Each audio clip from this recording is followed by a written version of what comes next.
Chevella parliament అభ్యర్థిగా నాకు అవకాశం కల్పించినటువంటి పూజ్యులు పెద్దలు తెలంగాణ మొదటి ముఖ్యమంత్రి కల్వకుంట్ల చంద్రశేఖరరావు గారికి నమస్కారాలు. అదేవిధంగా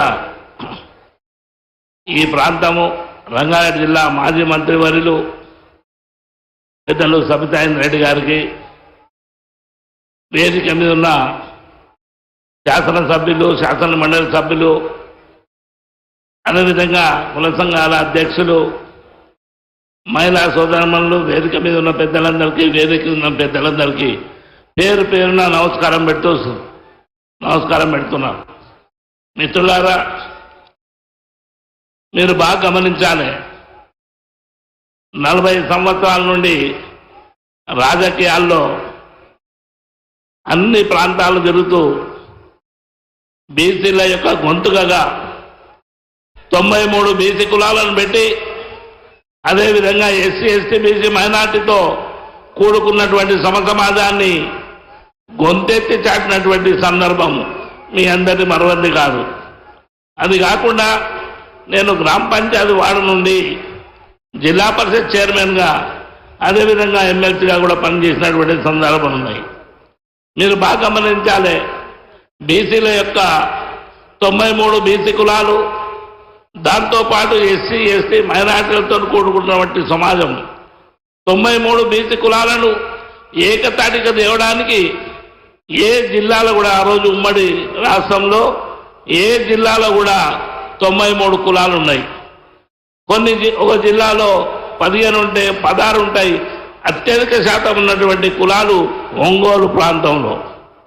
వీళ్ళందరినీ ముడుపు చెన్నయ్య గార్డెన్లో ఒక దగ్గరకు తీసుకొచ్చి ఉదయం 7 నుంచి సాయంత్రం 7 గంటల వరకు ఈ యొక్క సుదీర్ఘ 93 కులాలతో మాట్లాడించినటువంటి ఆనాడు మరి కొండా లక్ష్మణ్ బాపూజీ గారి యొక్క ఆదేశాల అనుసారం అందరిని ఒక దాని మీద తీసుకొచ్చినటువంటి మాట మేము మరవద్దు.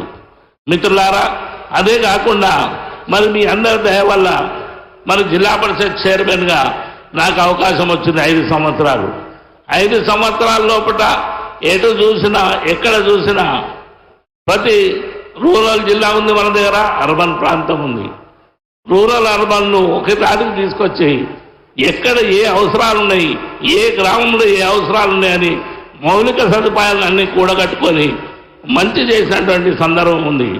ఆ తర్వాత మరి ఉపాధ్యాయ లోకం అంటే గురువుల యొక్క సానుభూతి తప్పకుండా మన మీద ఉంది.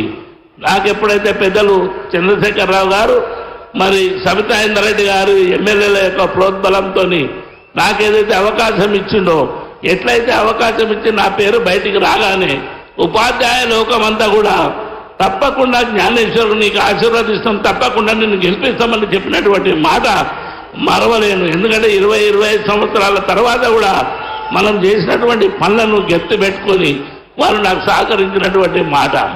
ఇకపోతే బీసీ కులాలతో పాటు మీరు బాగా గమనించాలి, సంచార జాతులై అలాంటి సంచార జాతులను కూడా ఆ మీటింగ్ లోపల లేనప్పుడు వాళ్ళని పిలిపించి 6 కులాలను ఒకటిగా తీసుకొచ్చి 93 కులాలతో మీటింగ్ పెట్టినటువంటి మాట. సంచార జాతులే కాకుండా ప్రతి కులంతో నాకు అనుబంధం ఉంది. 93 కులాల బ్యానర్లు కట్టినట్టు ఏకైక వ్యక్తి కాసాని జ్ఞానేశ్వర ఆ రోజు. కనుక మిత్రులారా, మంచి చేయడానికి మనం ప్రయత్నం చేద్దాం. మీరు ఒక మాట గమనించాలి. నిన్న ఒక పెద్ద మనిషి ఒక సవాల్ విసిరేను. బీసీలకు సీమనెత్తులు ఉంటే, బీసీల యొక్క ధైర్యం ఉంటే కాసానిని చేవెళ్ళగడ్డ మీద గెలిపిమని ఆయనకి ఇక్కడి నుంచే సవాల్ ఇస్తున్నా. తప్పకుండా చేవెళ్ళగడ్డ మీద కాంగ్రెస్ గెలుస్తుంది, కాసాని జ్ఞానేశ్వర్ గెలుస్తున్నాడు. మరి ఈ గడ్డ నుండే మరి పెద్దలు చంద్రశేఖరరావు గారికి మొట్టమొదటి సీటు, చేవెళ్ళ పార్లమెంటు సీటు ఆయనకు బహుమతిగా ఇవ్వబోతున్నామని మీ అందరితో మనవి చేస్తున్నాను. మిత్రులారా, ఊహించని రీతిలో ప్రతి మారుమూల గ్రామం నుండి వచ్చినటువంటి బీద బడుగు వర్గాలందరినీ కలిసి కట్టుకొని చప్పడిన వర్గాలతోని రేపటి నుంచి కార్యాచరణ ఉంటుంది. కనుక తప్పకుండా చేవెళ్ళగడ్డ మరి కేసీఆర్కు అడ్డగా మార్చి బీఆర్ఎస్ పార్టీని జెండా ఎగురవేసే ప్రాంతం ఇది. తప్పకుండా మరొక మాట మీకు చెప్పాలి, ఇక్కడ సవితా ఇంద్రెడ్డి గారు పెద్దలు, ఎమ్మెల్యేస్ ఓడిన వాళ్ళందరూ కూడా పెద్ద ఎత్తున మీరు బాగా గమనించాలి. వాళ్ళ యొక్క ఆశీర్వాదం, నేను 1% తిరిగితే 99% రాత్రి మగలనకుండా వాళ్ళు తిరుగుతున్నారు. వాళ్ళ యొక్కది ఆశలను ఎప్పుడు అడియాసలు చేయను. నేను ఎక్కడున్నా లాయల్గా ఉన్నా వాళ్ళెంబడి కూడా లాయల్గా ఉంటాను.